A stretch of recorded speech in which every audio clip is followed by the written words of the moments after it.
Yo guys, what is going on? Lucky here and welcome to World of Cringe episode number 4. And today we have as our special guest Mr. Rylzen playing his brand new Object 268 version 4. So, the Object 268 version 4, a lot of controversy is of course popping up in your head whenever you hear that name, because this thing is so damn broken in my opinion. Still, because if you really don't know what this thing is all about, it basically has the complete package of the best tank destroyer in the game and that in combination with Russian bias. Because this thing's armor is just outrageous. It's just outrageously ridiculous about how good this is. Because the lower plate, and that is the weakest spot on the frontal armor, is 300 millimeters thick. And then you might think, yeah, if it has that good armor, then sure it must have ship mobility and a shit gun. Well, no, that's not the case either, because they can go at 55 kilometers per hour, and it can reach that speed rather quickly. Yeah, but what about the gun? That must be bad then. No, because this gun, sure, it doesn't pack a lot of punch. I mean, it still packs a lot of punch, but not as much as the normal Object 268, because this thing only's got 650 alpha damage, but it does have that massive 290 plus tank destroyer penetration. So yeah, I think I've ranted enough about this vehicle. Let's actually get into the replay right now, where it's all about. And as you can see, if you take a look at the left of the screen, you see already a blue IS-7 pop up, who has been banned from the game probably because of team killing. So yeah, it's not going that well at the start already. But today's focus is obviously not on that kicked IS-7. It is of course on our quotation marks hero, Rylzen. And as you can see, Rylzen, he has fired a lot of shots, but I think that shot on the IS-3 is actually the first one that he manages to penetrate.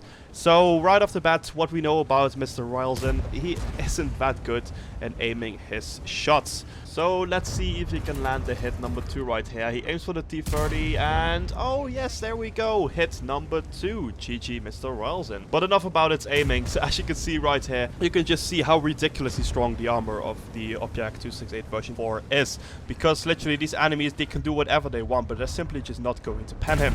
And ooh, that was actually a rather sneaky shot at the cupola of the 257 right there. So that's actually shot number 3 that Rylzen managed to penetrate.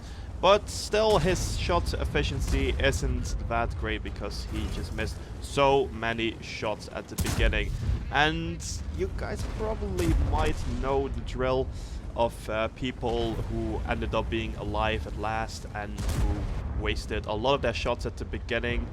Yeah, I can see the stress already. I'm just going to shut up. I'm not going to spoil too much, but I think you kind of got an idea where this gameplay is going. But nevertheless, let's just continue. As you can see, he managed to put another round into the T-30, who was just driving over the hill. And as you can see right here on the minimap, Rylzen's team is actually looking quite good on this side, because it looks like they have the advantage and the enemy tanks are really starting to crumble, because Rylzen's team is really pushing them back very, very hard. But sadly, this is not the case on the entire map, because if you take a look at the western flank, you see that the enemy team have completely overtook that part, and they are now just finishing off the last remaining defending tanks on the western flank, including the artillery. But now you might be thinking, wait, I believe I just clicked on a World of Cringe episode. Where is the cringe? Well, I promise you guys, just wait and you won't be disappointed.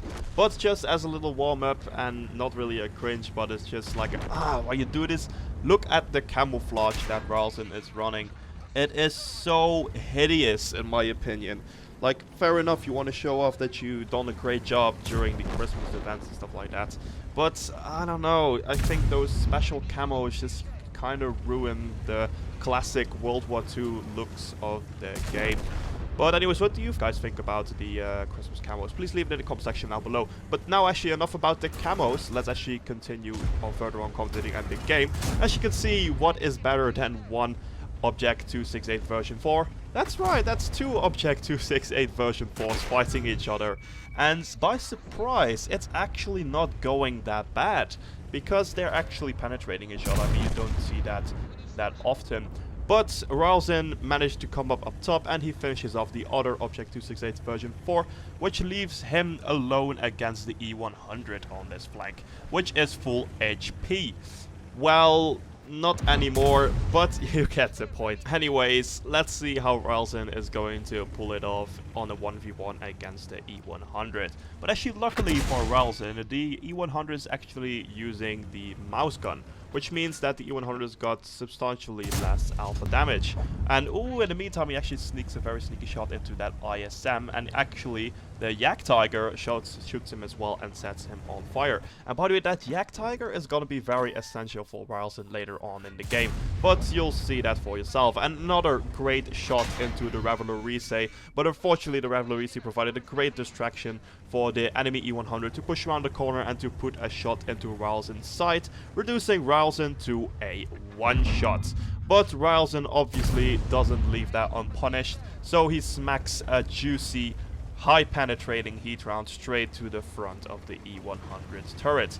And just look at this situation. I mean, they're literally face-hugging, and there is nothing that this E100 can do.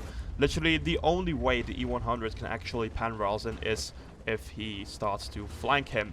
But good luck flanking tank destroyers in a big old heavy German super heavy tank. So unfortunately the E100 obviously couldn't do shit about Ralston, so Ralston finishes him off, leaving Ralston together with his Yak Tiger body, who actually did a cracking job preventing Ralston to get flanked, and obviously the very low HP band IS-7 in the middle.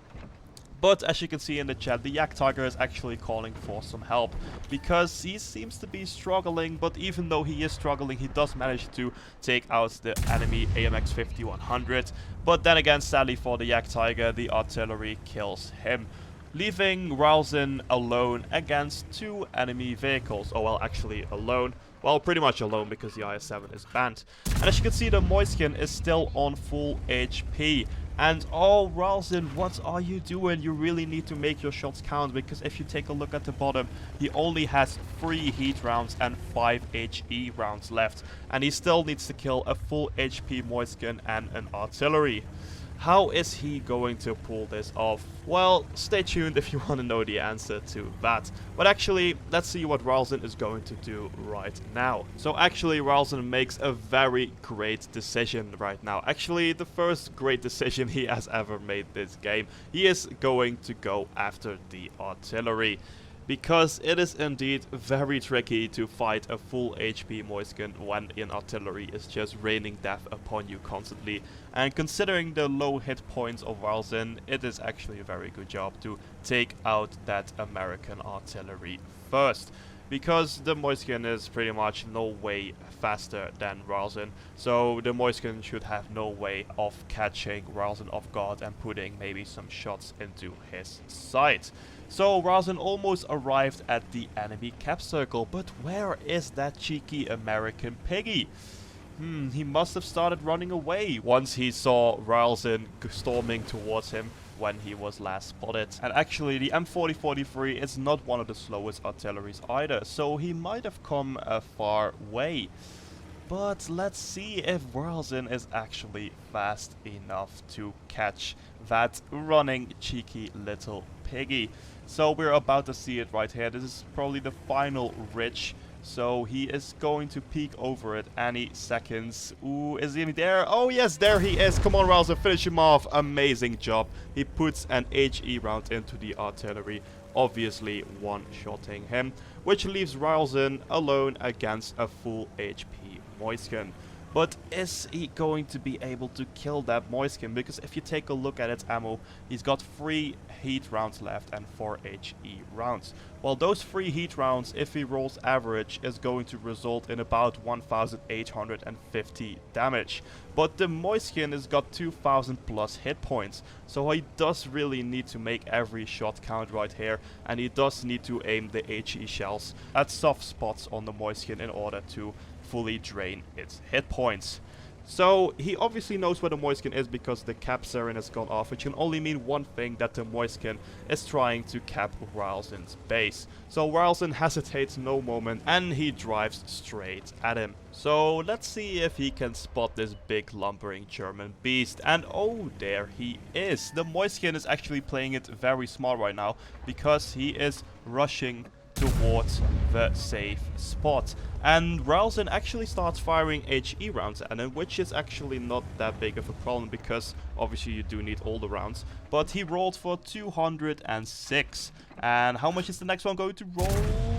Also 266. So if he keeps going at this pace, he should be able to easily kill the Moiskin. So now he switches to his heat rounds, and this is very crucial because he really needs to pen these heat rounds. And this might actually be a challenge because fair enough, those heat rounds got ridiculously high penetration, but the weakness of heat rounds and the very big mistake that most people are making when firing heat rounds is that heat rounds do very bad against based armor and tracks. So hopefully Rylson knows this and will make full use of that by not aiming at those points. So is he going to get a shot on the Moiskin? Oh, the marker is green and oh, he slams his first heat round straight into the tracks of the Moiskin. Oh, Rylson, you really do need to be careful because you still got 2 heat rounds left, and you do need to know that the green marker obviously means that you're aiming at a strike. No, don't do it again. Don't do it again. Oh, he does it again. He smacks the second heat round into the tracks as well.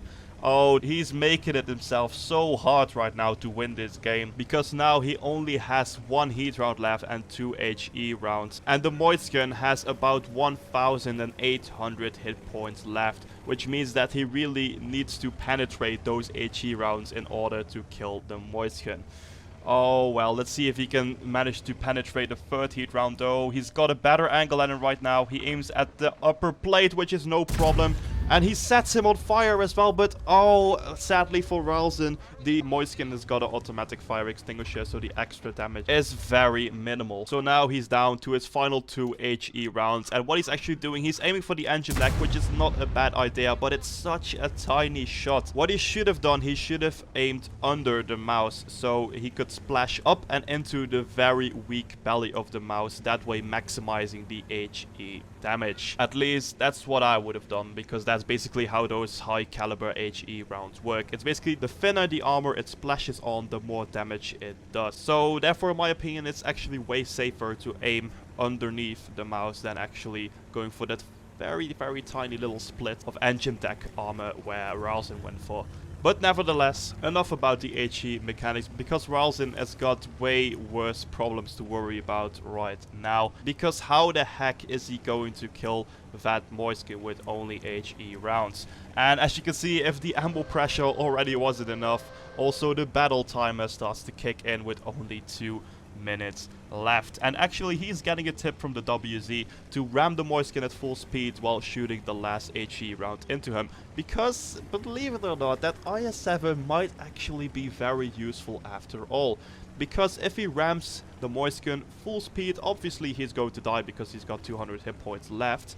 But there is a very slim chance that the Moiskin will die as well. And if the Moiskin dies and if Rylson dies, then Rylson will win the game, because even though the IS-7 has been kicked, he is still in the game, which counts as a living tank, so which means that Rylson will win the game. So I find this rather hard to admit, but the idea of the WZ might not be that bad, because there's literally nothing else that Rylson can do in this situation. So let's see what he is going to do. So he peeks over the hill, he spots the Moiskin. Is he going to put in his final HE round? Yes, he does. He rolls for 303, reducing the Moiskin to 469 hit points. But now I think the nerves really start to kick in, because Rylson is at a whopping 11,000 damage. And with only 45 seconds left on the clock, he really must make a decision right now.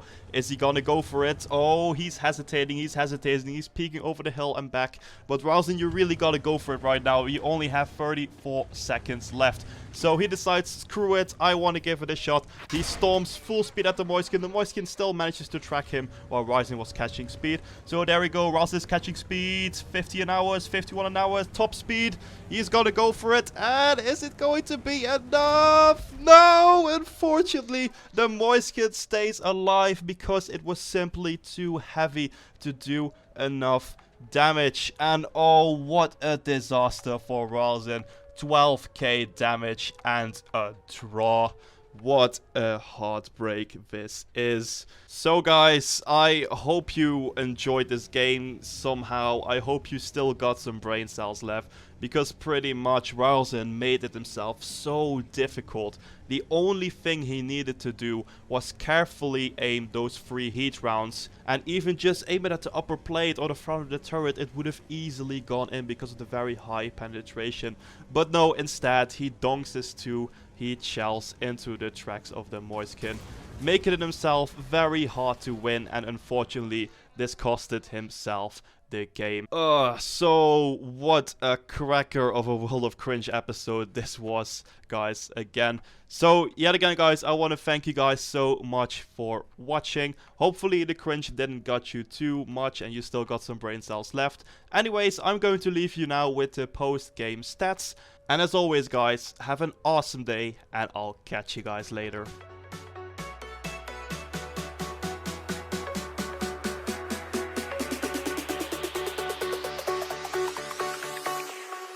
Jack it up.